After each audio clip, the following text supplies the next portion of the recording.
Tarde, boa noite. A aula de hoje fala sobre polímeros, dando início para os polímeros de adição. Bom, mas na verdade nós temos um tópico que é mais abrangente e envolve mais do que isso. Os tópicos que vamos trabalhar hoje são a etimologia de polímeros, a classificação de polímeros segundo a ABNT, falando um pouquinho de termoplásticos e termofixos, polímeros de adição 1,4, vulcanização da borracha, polímeros de condensação e, para finalizar, copolímeros. E vamos ver um ou dois exercícios para ajudar a fixar o conteúdo. Tudo bem? Então vamos lá. Para começar, o que significa polímero? Poli vem de muitos e meros vem de partes, né? Então a gente pode encarar que são muitas partes ligadas umas às outras, né? Então temos união de muitas partes, formando macromoléculas de altíssima massa molecular. Dentre os polímeros que conhecemos, temos os plásticos, amido, celulose, DNA, só para citar alguns. Quando falamos em plásticos, eles podem ser organizados ou amorfos, né? Um plástico amorfo tem uma estrutura que não é tão bem organizada assim. É uma coisa mais aleatória. Vamos lá. Quando a gente fala de classificação de plástico segundo a ABNT, cada plástico recebe um número em específico. Na verdade, vai até o número 7, em que está determinado outros tipos de plástico. Tudo bem, mas para os plásticos determinados em específico, a gente tem aqui, por exemplo, o PET, o polietileno de alta densidade, policloreto de vinila ou polivinilcloreto, o polietileno de baixa densidade, polipropileno e poliestireno. Tudo bem? Aqui é a sigla deles, aqui ao lado. E como eu falei, cada um desses plásticos tem um número que o designa, como estes aqui. Esse tipo de número é comum da gente ver em embalagens plásticas, em sacolas, tudo bem? Bom, partindo ainda da classificação de polímeros, temos que eles podem ser termoplásticos ou termofixos. Polímeros termoplásticos são aqueles que podem ser moldados quando aquecidos. Já os termofixos, eles não são moldados quando aquecidos, acabam inclusive sofrendo decomposição. Como exemplos de termoplásticos, temos o polietileno tereftalato, também conhecido como PET, e como termofixos, a baquelite. Tá aqui, né, o exemplinho de garrafa PET, que é o que a gente mais conhece de produto que utiliza esse tipo de plástico, e a baquelite é muito comum em cabos de panelas, né? Aliás, só para vocês terem uma ideia de como esse tipo de polímero ele sofre decomposição, toda vez que você queima um cabo de panela fica um cheiro horrível, não é? E esse cabo ele não se molda, ele não amolece, ele continua rígido. Ele começa a se decompor, provocando aquele cheiro horrível. Tudo bem? O que não acontece com a garrafa PET. Ela fica mole, ela se molda conforme a nossa necessidade. Aliás, a garrafa PET, para ficar deste jeito, ela começa inicialmente assim, e ela é aquecida e soprada em um molde para ficar deste jeitão aqui. Tudo bem? Bom, o que são polímeros de adição? Bom, aqui a gente vai unir monômeros iguais para formar moléculas de massa muito alta. Essa massa é tão alta que muitas vezes a gente não consegue nem controlar, a gente não consegue determinar, quero que meu polímero tenha tal massa molecular. Tudo bem? Bom, como é que isso acontece?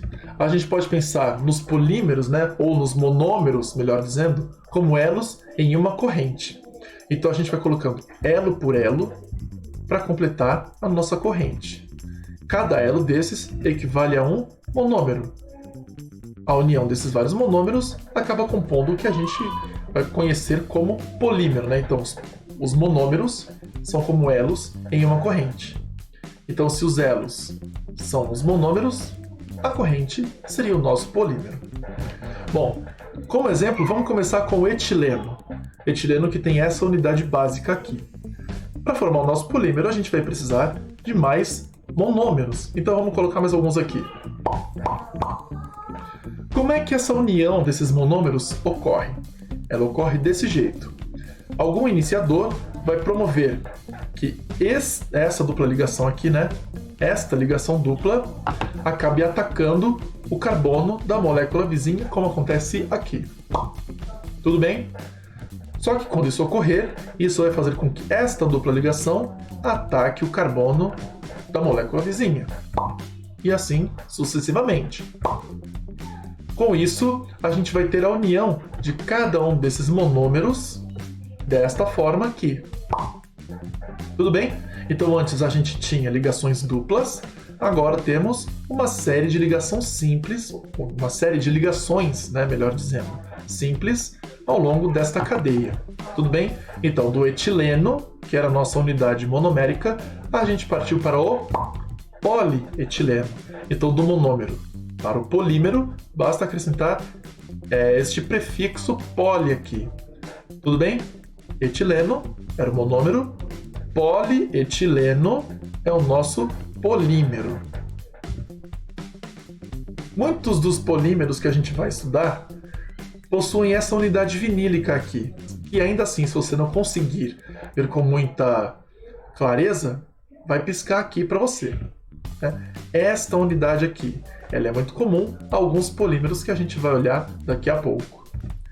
Bom, alguns polímeros que têm essa unidade vinílica que eu acabei de mostrar para vocês são o etileno, né, ou eteno, de acordo com a EUPAC, que serve para fazer sacolas plásticas, por exemplo, como as de mercado. Tem também o propeno ou propileno, que serve para fazer alguns tipos de plástico utilizados em cadeiras, por exemplo. Claro, não só para cadeiras, mas tem uso geral. A gente também tem o cloreto de vinila, que ele serve para produzir canos e também para produzir alguns tipos de tecidos ou de roupa, como essa calça irada aí, né? com esse aspecto brilhante. Temos também o vinilbenzeno ou estireno, que na sua forma expandida produz isopor, né? O isopor nada mais é do que poliestireno expandido. Temos também a acrilamida, que não tem uso muito específico para dia a dia, é mais aplicado a laboratórios para fazer gel de poliacrilamida. É o que a gente usa, por exemplo, para determinar DNA, para fazer teste de DNA. Tudo bem? E para acabar, esse aqui é o único diferente dessa classe de monômeros, já que ele não é um monômero vinílico, né? A gente tem aqui 2 carbonos, mas temos 4 flúor ligados a esses carbonos. Aqui a gente tem o teflon, que é muito utilizado na produção de revestimentos de panelas antiaderentes. Certo? Bom, seguindo para os polímeros de adição 1,4, o que difere dos polímeros de adição comum que a gente viu até agora há pouco? Se vocês lembrarem, lá no polietileno ou no etileno, a gente tinha uma ligação dupla. Aqui temos 2 ligações duplas, né? Aqui a gente tem um alca-dieno. Como é que esses alcadienos se unem entre si? Vamos colocar outras unidades aqui. Bom, então começa assim. A gente vai ter um iniciador que vai fazer com que esta ligação dupla parta para ficar entre esses 2 carbonos aqui. Só que isso vai fazer com que esta ligação dupla acabe atacando o carbono da molécula vizinha, como acontece aqui. Só que este ataque a este carbono, né, esta ligação que vai ser feita com este carbono, vai fazer com que esta dupla ligação passe para estes 2 carbonos aqui, como acontece aqui. Só que, de novo, ao vir para cá, essa dupla ligação faz com que esta outra dupla ligação acabe atacando este carbono aqui. E assim sucessivamente. Tudo bem? Então a gente vai produzir um polímero que tem mais ou menos essa cara. Então aqui estão as ligações entre cada um dos monômeros. Tudo bem? Aqui com colchetes, para dizer que essa unidade aqui, né, que essa estrutura se repete para a esquerda e para a direita. A gente pode representar o polímero deste jeito ou de uma forma mais limpa, desta maneira aqui. Tudo bem? Olha aqui, carboninho como uma ramificação aqui do lado de fora. Tudo bem? Aqui a gente tem o poliisopreno, que é o componente da borracha natural, obtido a partir da seiva da seringueira.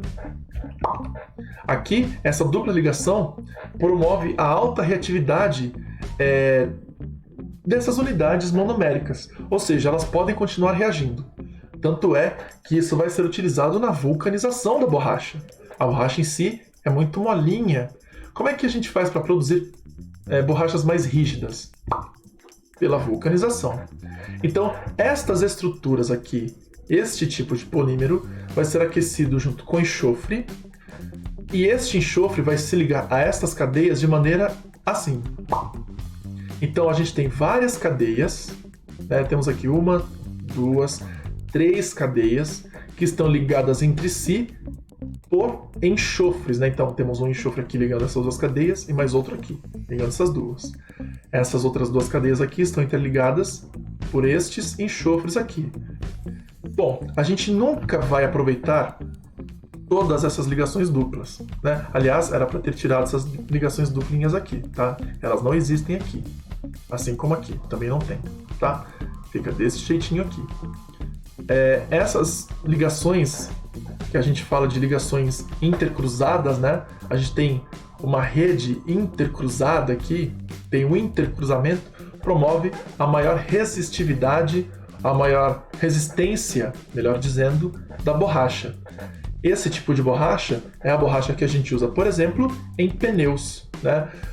A borracha de um pneu não se desgasta tão fácil graças ao processo de vulcanização, que deixa a borracha bem mais resistente. A vulcanização pode ser utilizada para obter também outros tipos de plástico, claro, outros tipos de polímeros. Nesse caso aqui, o neopreno, que tem essa estruturinha aqui. A diferença do neopreno para o isopreno que a gente viu agora há pouco é a presença deste cloro aqui, né? No isopreno a gente tinha um CH3, aqui no neopreno o cloro, tudo bem? Aqui a gente produz roupas de mergulho, alguns tipos de máscara ou até mesmo alguns revestimentos para fiação elétrica, certo? Vamos prosseguir. Pensando em polímeros de condensação, a gente tem o seguinte, bom, porque até agora a gente viu polímeros de adição. A gente foi adicionando uma unidade monomérica a outra, né? Unidades monoméricas iguais. Aqui o que a gente tem? Unidades monoméricas que possuem duas funções orgânicas que reagem para formar a cadeia polimérica. Então a gente tem como exemplo o poliéster, poliamida, aminoácidos, resinas e até mesmo silicone. Bom, para o poliéster, a gente tem álcool e ácido carboxílico reagindo para formar a cadeia polimérica, nesse caso. Na poliamida, temos amina e ácido carboxílico, aminoácidos também, amina e ácido carboxílico. Outras funções podem aparecer, mas essas não reagem entre si. Nas resinas podem aparecer aldeídos, fenóis, entre outros. E no silicone, a gente vai ter OH ligado a silício. Tudo bem? Esses dois últimos eu não vou dar muita ênfase não, nem vou mostrar. Mas esses três primeiros julgo ser mais importantes. Tudo bem? Vamos lá. Para os polímeros de condensação, temos aqui o poliéster. Para começar, vamos ver essa unidade monomérica aqui. O que a gente observa nessa unidade monomérica? A gente tem álcool e temos também ácido carboxílico. Ácido carboxílico.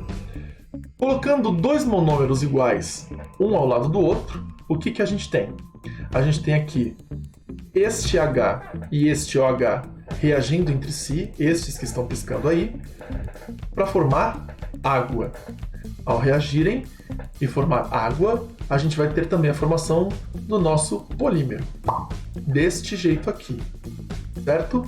Então, ao retirarmos esse H e OH que sai na forma de água, a gente forma também o nosso polímero, né? Aqui a gente tem duas unidades unidas entre si. A gente observa também a formação de uma outra função orgânica, que nesse caso é a função éster. Por isso, temos aqui um poliéster, que é a função presente na cadeia polimérica. Se vocês observarem, ainda temos deste lado ácido carboxílico e do outro lado OH, prontos para reagir com outras unidades monoméricas que apareçam aqui, assim como aconteceu aqui em cima. Tudo bem? Para aminoácidos, vou colocar como exemplo a glicina. Existem cerca de 23 tipos de aminoácidos. Escolhi a glicina, que é um dos mais simples. Bom, então a gente tem aqui nesse caso uma amina e um ácido carboxílico. Colocando duas unidades monoméricas para reagir, o que a gente tem? A gente tem aqui também, de novo, piscando para vocês, OH e H, que vão reagir formando água. A água vai ser obtida, né? Vai haver eliminação de água e a obtenção do nosso polímero A, como está aqui embaixo. Tudo bem? Aqui a gente também observa a formação de uma outra função orgânica, no caso a amida. Então, poliamidas é o que a gente pode observar aqui, mas nesse caso a gente fala mais ligações peptídicas ou ligações amídicas, que a gente vai dar mais uma olhadinha mais tarde. Tudo bem? Pensando em carboidratos, temos aqui, como exemplo, essa unidade monomérica de glicose, que tem vários grupinhos OH que denominam a função álcool, né? Eu tenho aqui OH, OH, OH, OH, OH, e tem um O aqui, que é um grupinho éster. Mas esse grupinho éster, ele não vai reagir, ele vai ficar ali paradinho. Bom, colocando duas unidades monoméricas aqui, o que a gente vai observar? Olha ali de novo piscando para vocês, este OH reagindo com o OH da outra molécula. O OH de uma glicose reagindo com o OH de outra molécula de glicose para formar água, de novo, não é? E a gente vai observar também a formação do nosso polímero, entre aspas, né? Como está aqui abaixo. Aqui a gente tem a função éter obtida entre a função, né? Entre a reação entre esse OH e H, né? Tudo bem? A reação entre esses dois monômeros produziu este éter aqui. Claro, também produziu água. Aqui a gente tem um disacarídeo, a gente partiu de um monossacarídeo, né, uma unidade monomérica, obteve um disacarídeo, né, um dímero aqui. Claro, a gente consegue estender esse dímero aqui à esquerda e aqui à direita também. Tudo bem? Afinal de contas, este grupinho OH ainda está disponível para reagir, assim como este, que também está disponível para reagir. Assim, a gente consegue obter formas mais complexas, como esta daqui, que é a representação do amido.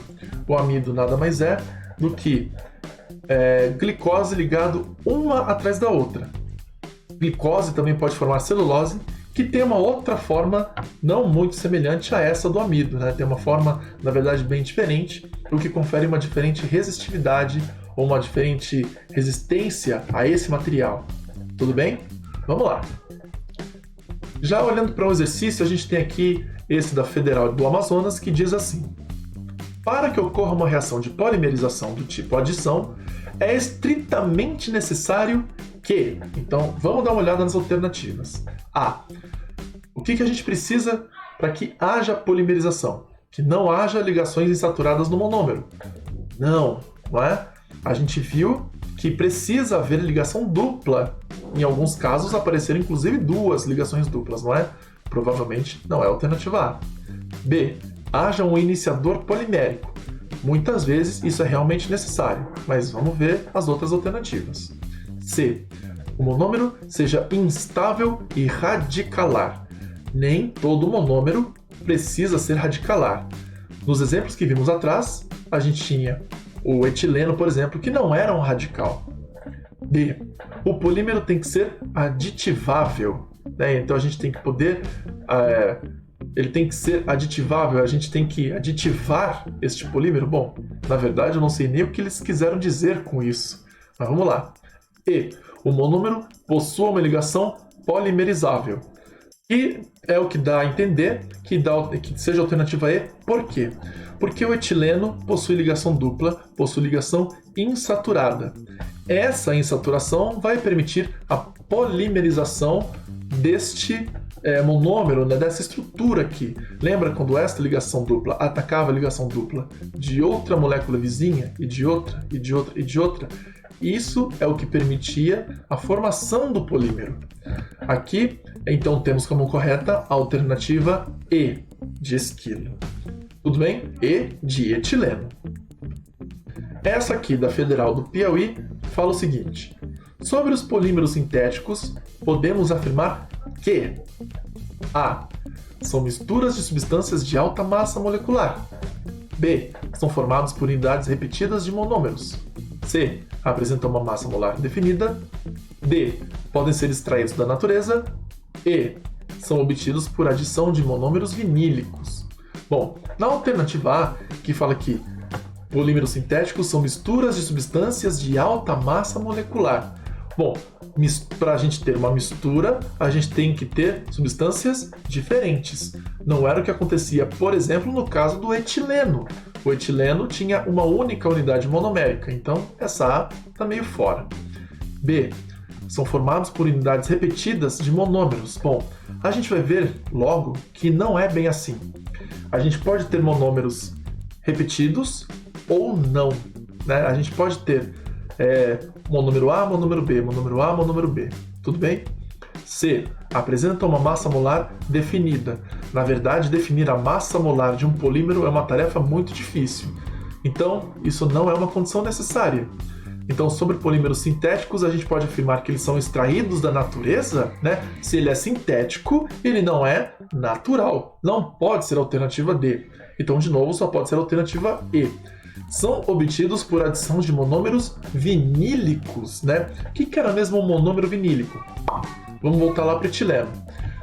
Um monômero vinílico fala que ele tem esta partezinha aqui contida nele, esta que está aqui piscando, né?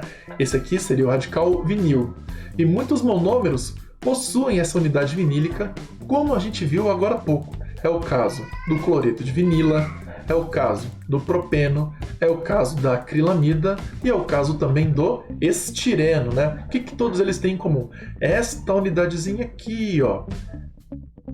Essa ligação dupla, esse CH2CH, né? CH2CH. É esta unidade destacada em vermelho aqui, a unidade vinílica, né? Então, todos esses monômeros são monômeros vinílicos. Tudo bem? Então, nesse caso, a gente tem também como correta a alternativa E de esquilo, E de etileno, E de estireno, E de... Entenderam? Bom, vamos seguir então com copolímeros, né? Pensando ainda um pouquinho em polímeros de condensação, ao invés de polímeros de adição. O que é um copolímero? Aqui a gente tem a formação de polímeros que tenham mais de um monômero. Então, pensando de novo no nosso elo e na nossa corrente, a gente tem elo azul, elo verde, elo azul, elo verde, elo azul, elo verde. Tudo bem, os elos são diferentes? São, mas ainda assim eles formam uma corrente. Tudo bem? É uma corrente colorida, mas é uma corrente. Bom, a começar aqui pelo poliéster, que é um tipo de polímero de condensação. Aqui a gente tem dois monômeros diferentes. O ácido tereftálico, ou ácido 1,4-benzeno dioico, né? Temos aqui duas funções de ácido carboxílico, e temos aqui o etileno glicol, que é o etano 1,2-diol, né? Temos dois OHs nesta molécula. O que é que acontece aqui? A essa altura, você já deve estar imaginando o que é que acontece. Este H com este OH vão reagir para formar quem? Sim, para formar água. Então, essa formação de água para a formação de polímeros, ela é muito comum. Tudo bem? Então, a gente vai observar a formação de água e também a formação do nosso polímero, né? Então, aqui está o nosso comecinho de polímero, né? Essa aqui seria a nossa unidade polimérica, né? Porque aqui a gente uniu esses dois grupos. Então, este seria o bloquinho que a gente vai repetir para formar o nosso polímero. E aqui dentro a gente observa uma função éster. Por isso temos aqui um poliéster, né? Então, esta unidade vai se repetir várias vezes, como eu tentei mostrar aqui embaixo. Tudo bem? Então, o nosso monômero começaria, por exemplo, aqui e terminaria aqui, por exemplo. Tudo bem?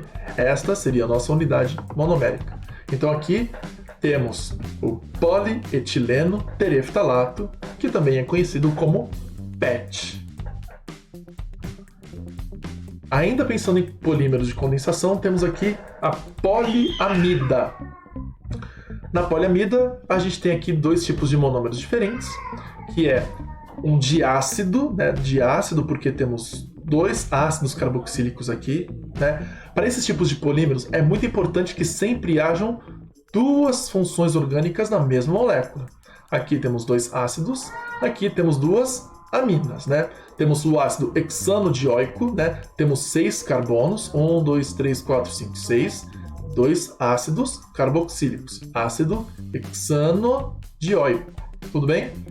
Aqui a gente tem uma amina, né? Temos um NH2 aqui, NH2 aqui, temos também 6 carbonos, 1, 2, 3, 4, 5, 6, amina em posição 1 e em posição 6 na cadeia, por isso esse 1,6, porque temos 2 aminas e a função amina aqui, tudo bem?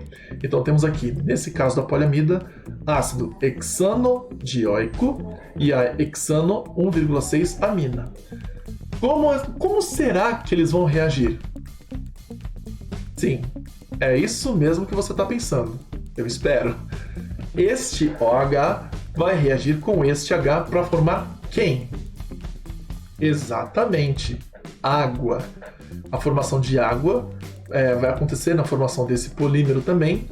E aí, vamos formar, tá aqui, a nossa unidade que vai acabar se repetindo ao longo de toda a estrutura. Aqui o que a gente observa? A formação de uma função amida, né? Que é a função, que é a carbonila ligado a um nitrogênio aqui, né? Formação de uma ligação, de uma função amida. Então a gente poderia observar a formação do nosso polímero assim, né? Então esta unidade aqui vai acabar se repetindo ao longo de toda a estrutura, como a gente observa aqui, né? Nosso monômero, né? Começaria aqui e ele terminaria por aqui, né? Aqui a gente tem ácido, aqui a parte de amida acabaria por aqui, não é? Acabaria por aqui. Tudo bem? Esta seria a nossa unidade monomérica, que possui 2 funções orgânicas, né? Se vocês repararem, aqui este NH2 está pronto para reagir com o ácido nesse lado, e este lado aqui, que é um ácido, está pronto para reagir com uma amina, assim, estendendo a cadeia para ambos os lados. Tudo bem? Aqui a gente tem o nylon 66. Por que nylon 66? Bom, porque aqui esse polímero foi formado por um ácido de 6 carbonos e por uma amina de 6 carbonos também. Então, se nessa amina, por exemplo, houvessem 4 carbonos, seria o nylon 64. Se aqui fosse um ácido com, vou chutar um valor aqui, 3 carbonos, e aqui 4, então seria o nylon 34. Tudo bem? Então, o nylon 66, porque o ácido e a amina possuem ambos 6 carbonos. Tudo bem? E o nylon é usado para diversos fins, né? Desde a formação de cordas e meias sintéticas, como aquelas meias calças também. Certo? Bom, pensando aqui em peptídeos, né? Polipeptídeos ou mesmo proteínas, né? A gente pode falar de aminoácidos. Bom, o que acontece aqui? A gente tem uma estrutura bastante grande até. O que a gente tem que prestar muito atenção quando virmos uma estrutura parecida com essa, né, com um aminoácido, uma proteína? A gente tem que prestar atenção nisso aqui, nas ligações peptídicas ou amídicas, piscando aí para vocês. Porque olha só, esse tipo de ligação, né, que acontece aqui, é a ligação que acontece entre um ácido de um aminoácido e a parte amina de outro aminoácido, forma essa ligação chamada ligação peptídica ou amídica, que ela é facilmente hidrolisável.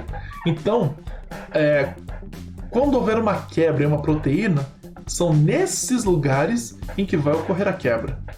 Cada ligação dessa representa a união entre 2 aminoácidos. Então, isso é o divisor entre 2 aminoácidos.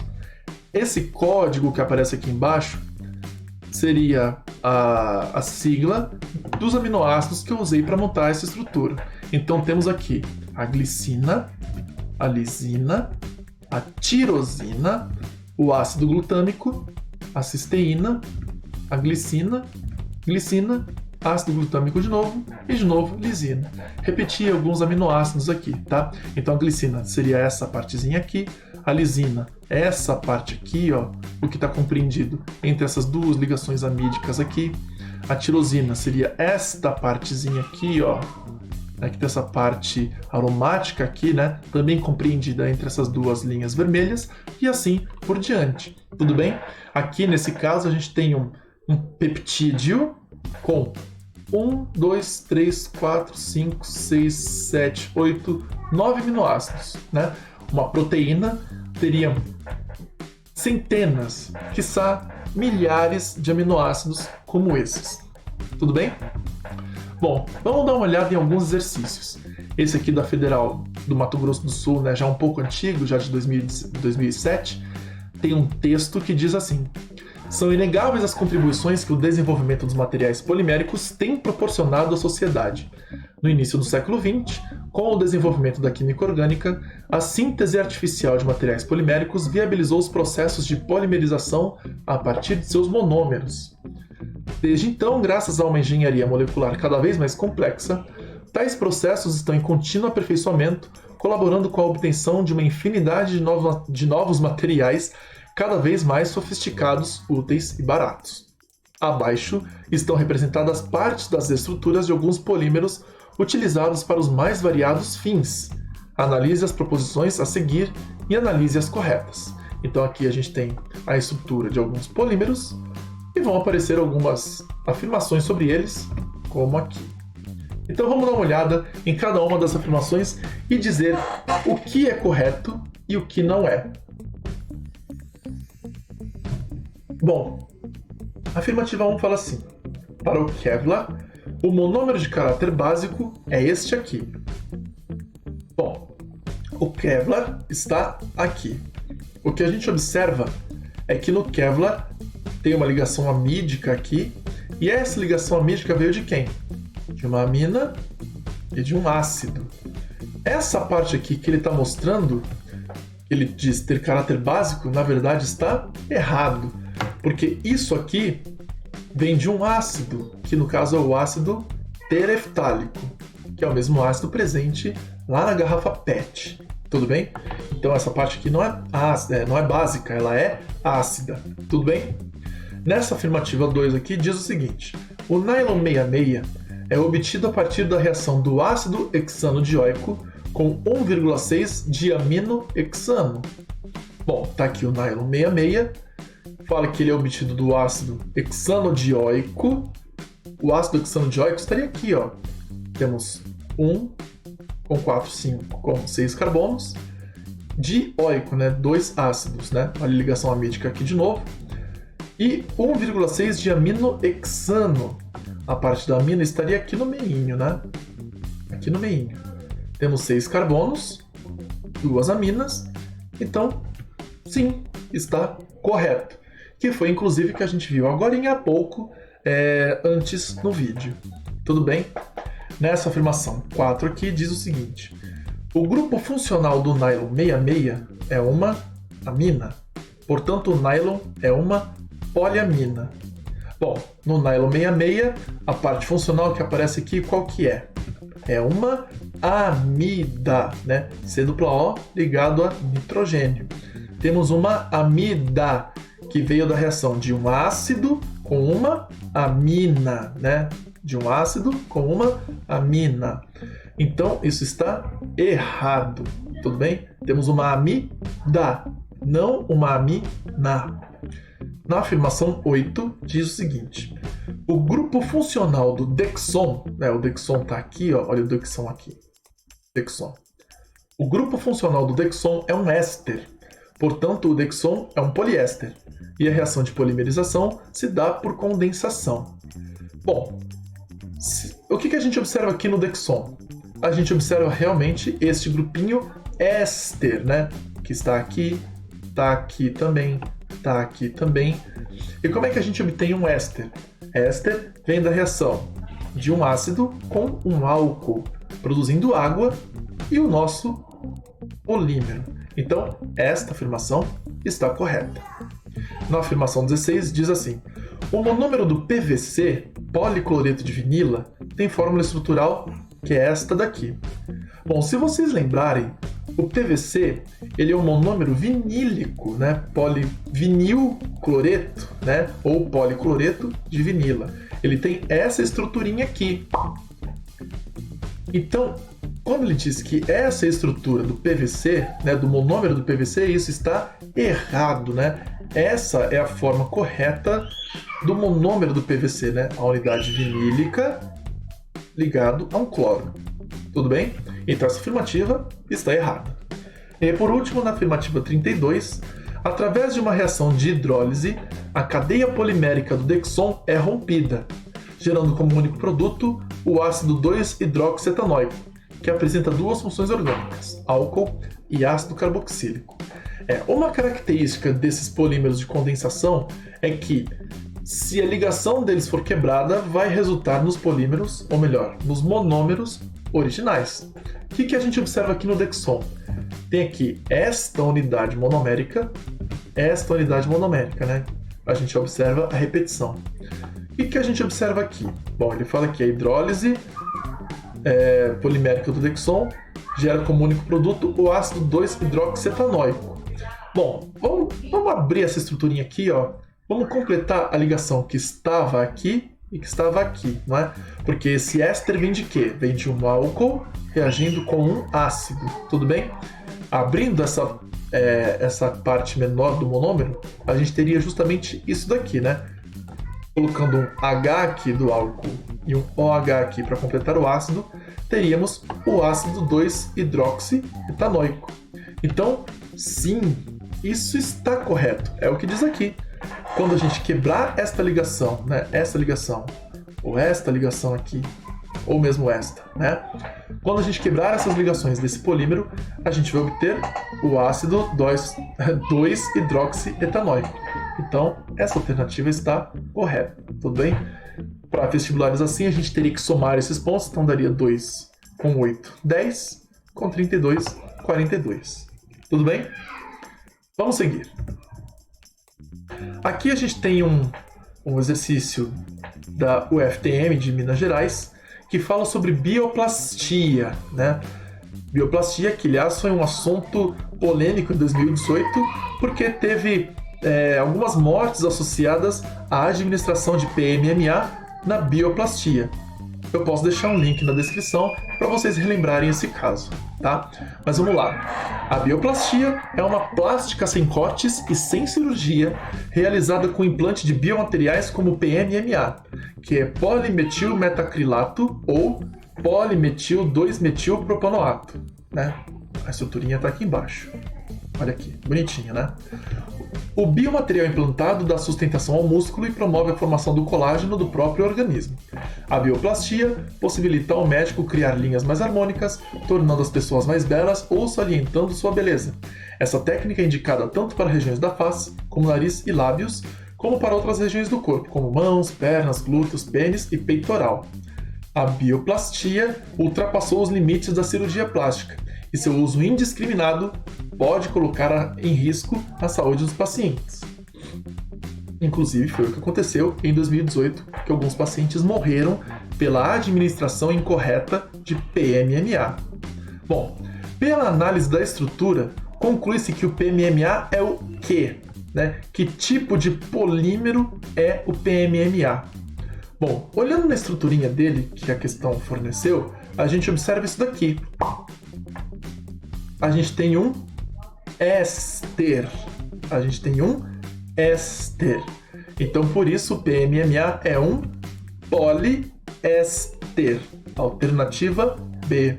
Bom, mas o que seriam os outros polímeros? Vamos dar uma destrinchada nessa questão aqui. O policarbonato teria esta estruturinha aqui, né? O policarbonato, né, tá aqui a estruturinha carbonato, em que a gente tem uma carbonila ligada a outros dois oxigênios aqui ao lado. Policarbonato pode ser usado em CDs, em óculos, por exemplo, né? Óculos que são, inclusive, bastante resistentes. No caso aqui de poliuretana, o que é uma poliuretana que a gente não viu aqui no vídeo? Poliuretana tem essa unidade monomérica aqui, que é o uretano. Seria basicamente assim, é como se fosse um éster, e ao carbono desse éster a gente tem ligado um nitrogênio também. É como se fosse ao mesmo tempo um éster e uma amida, tudo bem? Só que aqui a gente tem tudo junto. No mesmo carbono, a gente tem a amida e o éster.